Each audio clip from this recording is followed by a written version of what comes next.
নবীজিকে জিবরাইল আলাইহিস সালাম মানুষের রূপ ধরে সবার সামনে জনসমক্ষে এসে জিজ্ঞাসা করেছেন কিয়ামত কবে হবে। নবীজি বলছেন মাত্র দুটো আলামত বলেছেন। কয়টা ভাই?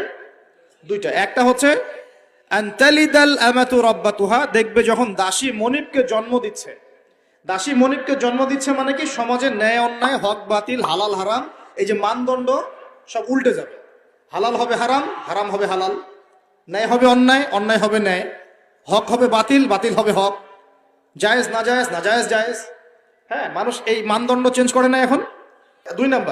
দুই নম্বরটা নবী বলছেন ওয়া আনতারাল হুফাতাল উরাতাল আলাতা রিয়া আশাই ইয়াতাতাওয়ালুনা ফিল বুনিয়ান। নবীজি বলছেন যখন দেখা যাবে সমাজের সবচেয়ে দরিদ্র শ্রেণীর মানুষ, স্যান্ডেল কেনার টাকা ছিল না, কাপড় পরার টাকা ছিল না, এই শ্রেণীর মানুষ, রাখাল মানে গরু ছাগল চড়াতো, এই শ্রেণীর মানুষ উঁচু উঁচু অট্টালিকা নির্মাণের প্রতিযোগিতা করবে। ভালো করে বোঝেন, নবীজি বলছেন না যে ধনীরা, সমাজের ধনীরা অট্টালিকা নির্মাণের প্রতিযোগিতা করবে। নবীজি এই কথা বলছেন না হাদিসে।